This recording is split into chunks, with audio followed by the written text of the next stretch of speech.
जय हिंद दोस्तों, मैं नाम सुधा राजेश पटेल। एक सर्विसमैन न्यूज चैनल 1 मई में 2025 में आप सभी का हार्दिक स्वागत करता हूं। पहले खबर हेडिंग, इसके बाद विस्तार से। फाइनेंशियली एक्सप्रेस ने 8 CPC basic and FF table जारी की। नए एआईसीपीएन के आंकड़े हुए जारी। डीए 59% जुलाई से। अग्निवीर भर्ती से 68% की गिरावट। 20% कोटा देना मजबूरी। प्री 2025 को 8 सीपीसी नहीं, पेंशन नियमों में बदलाव। नियमों का केंद्रीय कर्मियों ने किया विरोध। 1 मई को धरना। बिहार रेजिमेंट सेंटर का तोहफा। सैनिक के लिए प्रकोष्ठ, ईएसएम वैकेंसी। अब खबर विस्तार से। 8वें वेतन आयोग में 2.86 फिटमेंट फैक्टर के साथ आपकी बेसिक सैलरी में कितनी बढ़ोतरी होगी, संभावित परिदृश्यता इसमें बताई गई है। इसके अनुसार कुछ रिपोर्टों में पता चलता है कि 8वें वेतन आयोग में 1.92 और 2.86 के बीच के फिटमेंट फैक्टर का उपयोग कर सकता है। 7वें वेतन आयोग में फिटमेंट फैक्टर 2.57 था। इसलिए अगर किसी का 6ठे वेतन आयोग में तहत मूल वेतन 10,000 रुपए था तो यह इस प्रकार हो गया है कि 7वें वेतन आयोग में 10,000 रुपए इंटू मल्टीप्लाई बाय 2.57, 25,700 रुपए और 2.86 फिटमेंट फैक्टर का मतलब है। ये आप एक टेबल दे रखी है। पुराना मूल वेतन 6ठे सीपीसी का, 7वें सीपीसी का, 8वें सीपीसी का और 8वें सीपीसी की मांग। इस प्रकार से तीनों का मतलब बताया गया है यहाँ पे।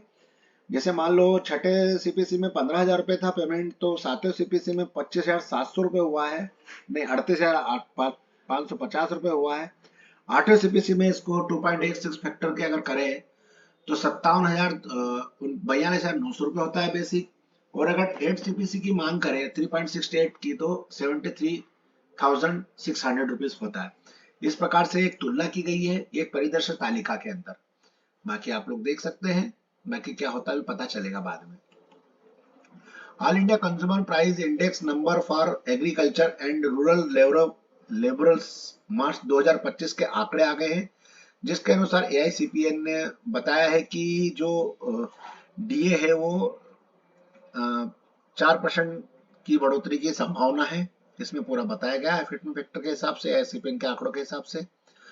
और ये जनरल इंडेक्शन है जो एग्रीकल्चर लेबर एंड उसका दिया हुआ है। इसके अनुसार 13.89 से 13.95 है, जो कि मार्च का है। अग्निवीर योजना ग्वालियर में सेना भर्ती में 68% की गिरावट हुई। युवाओं में भविष्य को लेकर चिंता। अग्निवीर स्कीम से दूर भाग रहे युवा। अग्निवीर योजना जिसे 2025-22 में शुरू किया गया था, उसका उद्देश्य भारतीय सेना को युवा और जवान बनाना था। हालांकि ग्वालियर संभाग में इसका परिणाम विपरीत रहे। सेना में भर्ती युवाओं की संख्या 68% की कमी आई है, जबकि मैदान में तैयारी करने वाले युवाओं की संख्या 80% तक घट गई है। कई चयनित युवाओं में ज्वाइनिंग नहीं दी क्योंकि उन्हें 4 साल बाद बेरोजगारी का डर है। इससे उनकी निजी जिंदगी भी प्रभावित हो रही है, जैसे कि शादी के रिश्ते कम आना। विशेषज्ञों का मानना है कि इस योजना की समीक्षा आवश्यक है क्योंकि 4 साल बाद केवल 25% युवाओं को स्थायी किया जाता है, जो कि अपर्याप्त है। प्रशिक्षकों का कहना है कि पहले 800 से 900 युवाओं के बैच होते थे, अब यह संख्या घटकर 149 तक पहुंच गई है। ग्वालियर संभाग में भर्ती में गिरावट। ग्वालियर संभाग में सेना में भर्ती हुई युवाओं की संख्या 68% की कमी आई है। मैदान में तैयारी करने वाले युवाओं की संख्या भी 80% तक घट गई है। ये खबर पहलगाम हमले पर मोहन भागवत ने अत्याचारियों को दंड देना भी अहिंसा है। Sikkim announce 20% reservation for Agniveer जवान इन स्टेट पुलिस। सिक्किम ने ने भी अग्निवीर जवानों के लिए जो है अपना चीफ मिनिस्टर प्रेम सिंह तमांग ने गवर्नमेंट ऑफ वुड के बताया कि 10 ईयर्स एगो रिलैक्सेशन दिया है। और उसमें मिस्टर तमांग ने कहा है कि 20% तक रिजर्वेशन हम देंगे अग्निवीरों को। केंद्र सरकार के पेंशन नियमों में बदलाव का कड़ा विरोध। ये परिवर्तन 1 जून 1971 से प्रभावी और पेंशन इसे वेतन आयोग की रिपोर्ट में क्रियान्वयन उन्हें वेद लाभों से वंचित करने की एक चाल के रूप में देखते हैं।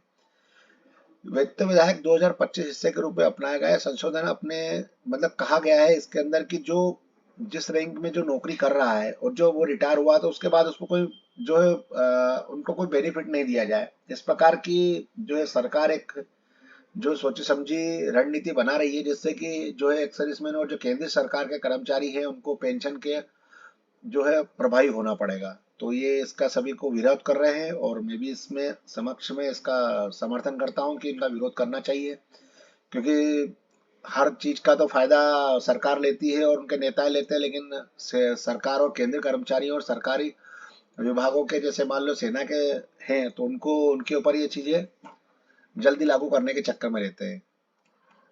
बीआरसी ने पूर्व सैनिकों और उनके परिवारों के लिए कल्याण प्रकोष्ठ शुरू किया है। Patna Bihar regiment centre BRC Danapur छावनी में एक नई कल्याणकारी पहल हमेशा आपके साथ सेल की शुरुआत की है, जिसे बिहार, झारखंड और उत्तर प्रदेश के भूतपूर्व सैनिक और वीर नारियों से पहले ही उत्साहजनक प्रतिक्रिया मिल रही है। कर्नल तेजेंद्र पाल से हुद्दल के अनुसार हाल ही में चालू किए गए नए सेल का उद्देश्य भूतपूर्व सैन्य कर्मियों को, शहीद सैनिकों के परिवारों को व्यापक सहायता प्रदान करना है। उन्होंने कहा कि थोड़े समय में भीतर 650 से अधिक भूतपूर्व सैनिक और वीर नारियों ने सेल के साथ पंजीकरण कराया, जो कि पेंशन से संबंधित मुद्दों को लेकर स्वास्थ्य सेवा, शिक्षा और कानूनी सहायता तक के क्षेत्रों में मदद मांग रहे हैं। बस दोस्तों, मेरे पास आज खबर यही तक थी। शुभ दिन रहे आपका। जय हिंद।